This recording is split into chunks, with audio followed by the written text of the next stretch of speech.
Good morning. Today is Monday, the 12th day of Shevat. We are middle of chapter 23 in Tanya. And today's shir, the Alter Rebbe discovers, and it reveals to us the big secrets of how a Jew can be connected with God in an unbelievable way. And that is through the studying of the Torah.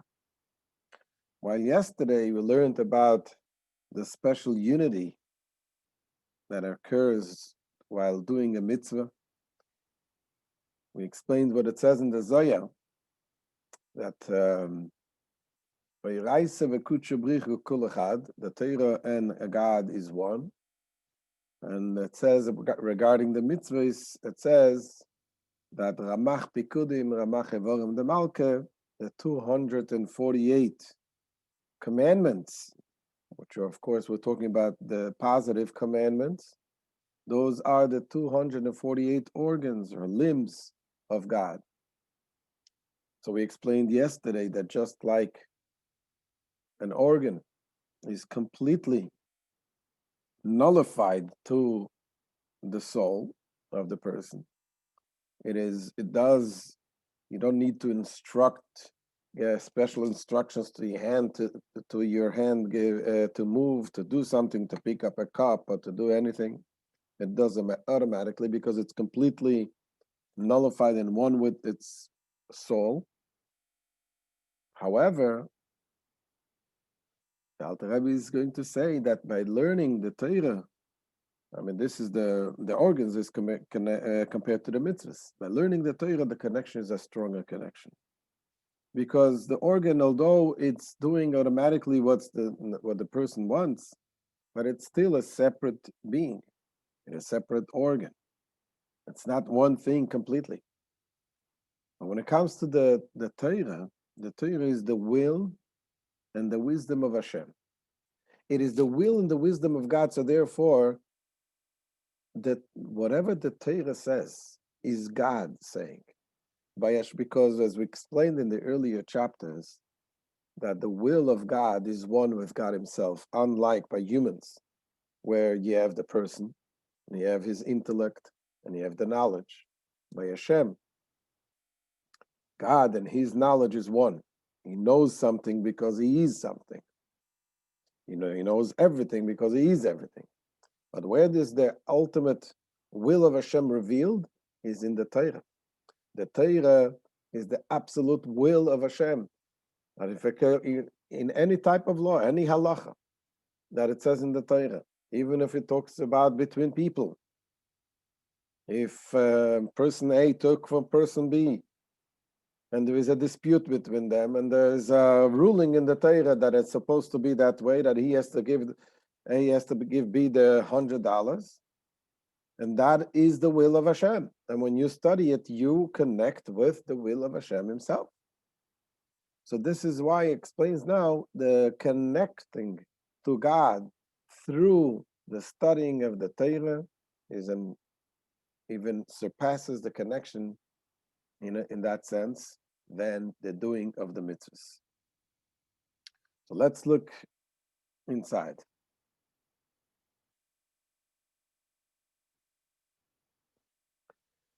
Zalta Rebbe, acha machshove ve'ahiru bedivre Torah shebemoyach, but the thought and meditation in the words of Torah, which is accomplished in the brain. Ve'koyach adibur v'divrei Torah shebapeh, and the power of speech engaged in the words of Torah, which is in the mouth. Sheheim levushim apnimim shel nefesh elekis, which is this being the innermost garment of the divine soul. The action is external garment of the soul. We explained, as you remember, that the soul has three garments: thoughts, speech, and action. Action is something that you do with outside of you. It is more an external garment. Speech and thought are more internal garments. So this, when you think the words of Torah, which there you become connected with the innermost garment of the godly soul, the kol shekei nefesh elokis atzma melubeshes behem. And surely the divine soul itself, which is closed in them, which means in the thought, speech, and action when you engaged in Torah study, kulam meyuchadim mamash beyichud gamu b'rotzon ha'elyon v'lo merkaval levad. All of them, they are fused in perfect unity with the divine will and are not merely a vehicle, a chariot, as we mentioned before, because when you study the Torah, you study God's will itself. Mitzvahs is different. Mitzvahs, yes, it is Hashem's. Hashem wants you to do this mitzvah. Hashem wants you to take skin of a cow and make tefillin and wear the tefillin. But the skin of the cow itself, is that God's will or what you do with it? So that's why, obviously, what you do with it with the skin of the cow, you make tefillin and you do the mitzvah. But the mitzvah itself is only like an organ of Hashem that carries out Hashem's will, unlike the Torah. The example that we perhaps we can use is an example. Let's say if a king wants to build a nice, beautiful palace. So in order to build the palace, he needs to have workers, and he needs the material. And all of the workers obviously are carrying out the king's will. But when you schlep the wood and you cut the cement, or you pour the cement, or whatever you do to cut the iron and you bring the paint, all of these things only carrying out the king's will, but that's not the ultimate will of the king. Who actually sees or studies the ultimate will? The architect.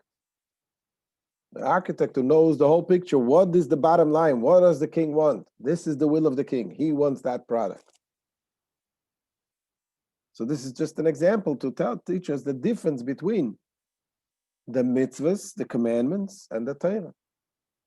The mitzvahs is called in the Zohar the organs of God, the organs of the king, because through them the will is carried out.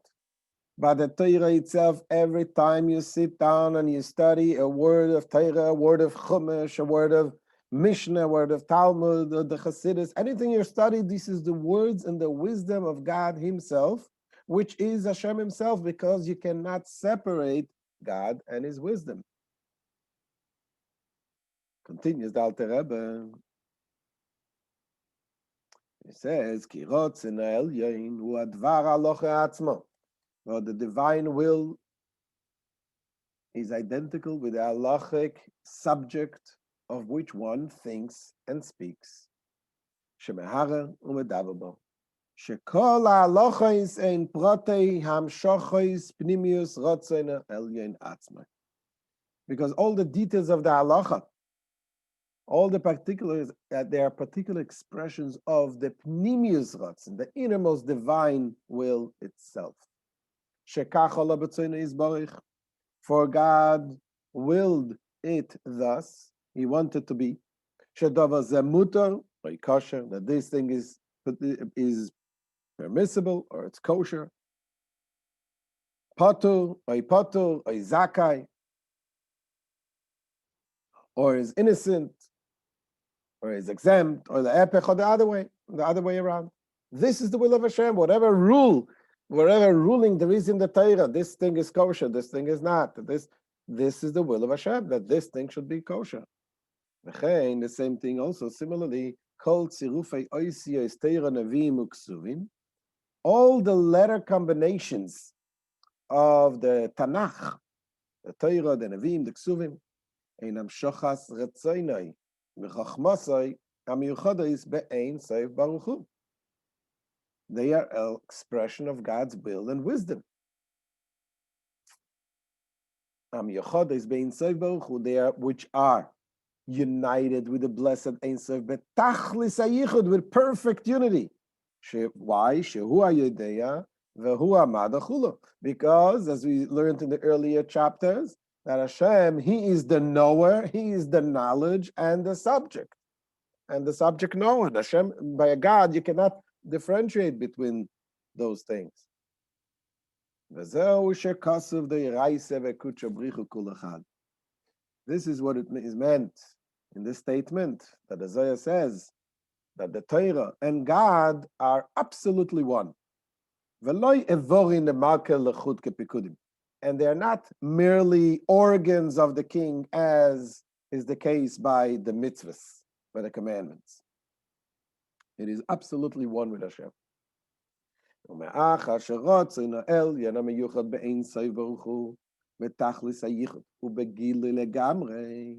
Now, since the divine will, which is in perfect unity with God Himself, stands completely revealed in the divine soul, and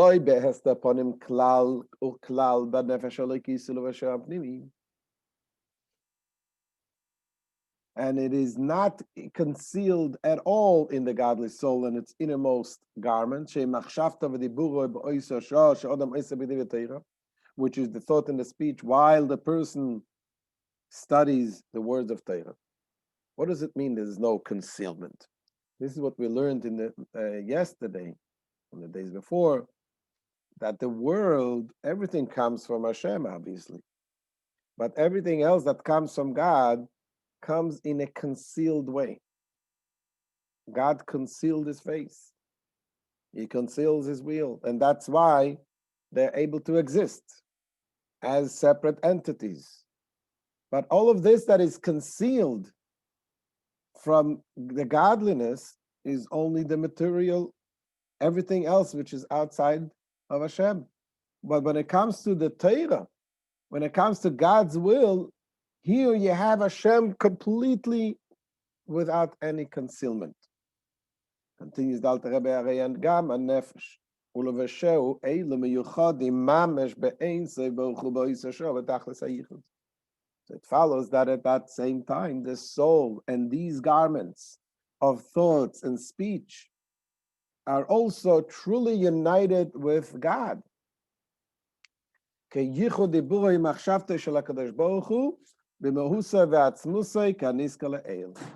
is with a unity comparable to that of God's speech and thought with His essence and being, as explained above.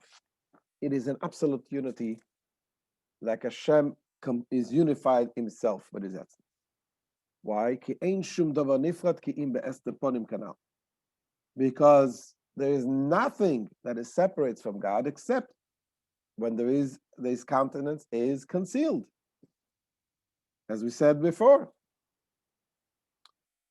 More than that, says the Alter Rebbe now, not only is it more revealed than the thing, than the material things, but he says that and not only is the unity greater of the Torah greater than the mitzvahs, but he says also the unity of when a Jew studies Torah is united with Hashem even more than the unity is in the higher worlds, meaning all of the angels, all of the spiritual worlds, they do not get even close to the unity that we have with Hashem. How is it possible?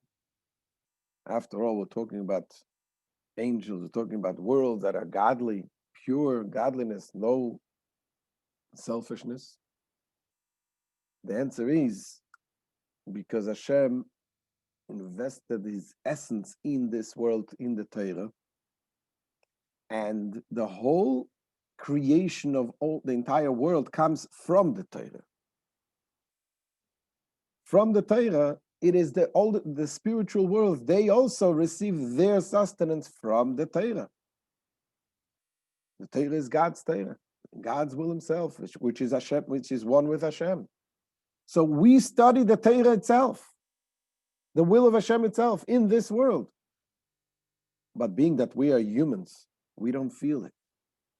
It's like you're giving a child or someone to carry very, very expensive. Let's say you give someone to carry to deliver a suitcase full with diamonds. If the person would know what he is carrying, he may get very nervous. He may lose this with all this getting so nervous. But if you don't know what's happening, what you're carrying, you bring it. The chances are you'll fulfill your mission. When we study the Torah, we connect with the ultimate essence of Hashem. And our neshama feels it, but we live in a physical world, so we don't sense it, we don't feel it. That's why we remain who we are. But when we know this, and we approach this Torah study in a whole different way. That's what Alter Rebbe continues in saying. Moreover, their unity, meaning the unity of the divine soul and its faculties with God, that is attained through the Torah study,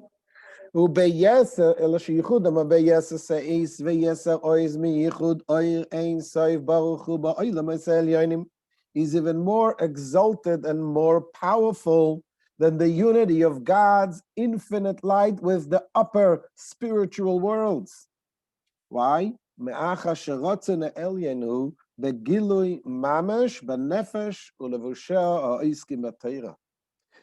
the divine will is actually manifest in the soul and its garments that are engaged in the Torah study. Since it is identical with the Torah being studied. Hashem is one with the Torah.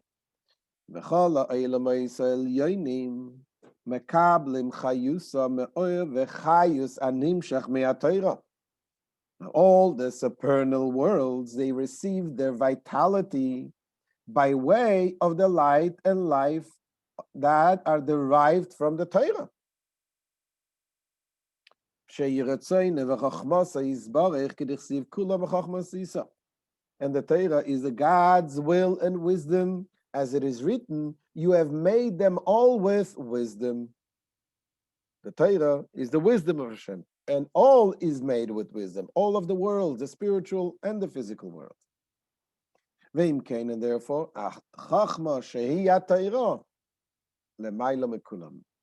therefore it follows that the God's wisdom, which is the Torah, transcends them all. In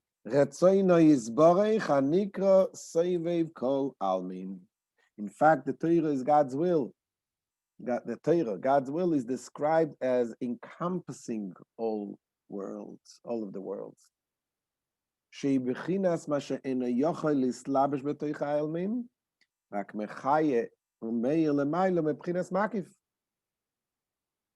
Says, meaning that this is a level that cannot become clothed within the world, but rather animates and illuminates them as if from a distance, from above, in a transcending and encompassing manner. Obviously, we're not talking about the physical distance. Hashem is everywhere. Hashem is right here. But there is the light that comes from Hashem, as we explained many times during the Tanya lessons. There is what is called Memala Kol Almin, the internal light, and there's the Soivev Kol Almin, the encompassing light. The light that is so intense that cannot be brought in, internalized. It only encompassing light because of the great level of intense level of godliness. It cannot calm down. And yet this same light, this intense light, encompassing light, when we study Torah, we connect with this light. But the higher worlds cannot contain it. Continues the Alter Rebbe. He amislabeshes banefesh ulevushel b'bchinas gilui mamesh keshoiske b'divatira. And it is this level which transcends all the worlds that is clothed in a truly revealed form in one's soul and his soul garments when he studies Torah. Ve'af al gav de'iyu leichaze cholu. Even though he does not see it, meaning when one studies the Torah, he's unable to consciously experience the unity of his soul with God, which is attained thereby, yet his soul feels it. The soul feels it. Like there is the story, this statement comes from the Talmud, from the story of Daniel. When he came and he was there, he saw some godly revelation, and the people that were with him didn't see anything, but they got very scared. And the Gemara says, if they didn't see it, how come they were scared? And the Gemara says that even though they did not see it, but their neshama felt it. Sometimes you have a subconscious feeling that the neshama feels something. So the same thing says the Alter Rebbe here. When you study the Torah, you may study the Torah, and even though this is a Torah that has the godliness and the greatest level of Hashem is revealed in the Torah, but you don't see it, you don't feel it, but the neshama feels it. And because you don't feel it, that is why you can study the Torah and not becoming completely nullified. That's what it says over here, the last words. It says, Mishum acha yachol lisboil mishum delachazeh. He says, in fact, this is precisely why he can endure such a unity with God. Precisely because he cannot feel it.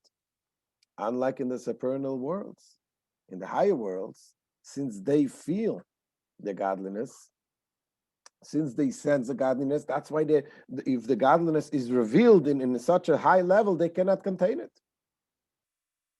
Where godliness is not obscured as it is in this world, and they cannot therefore endure such a unity with God without becoming completely nullified and losing their identities entirely.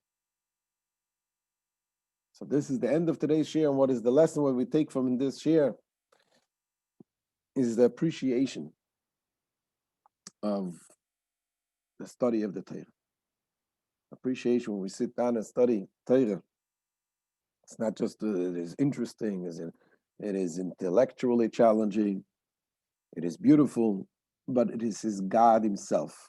We unite with Hashem Himself when we study the Torah. So thank you for joining the shir, and please share, subscribe, and like and comment.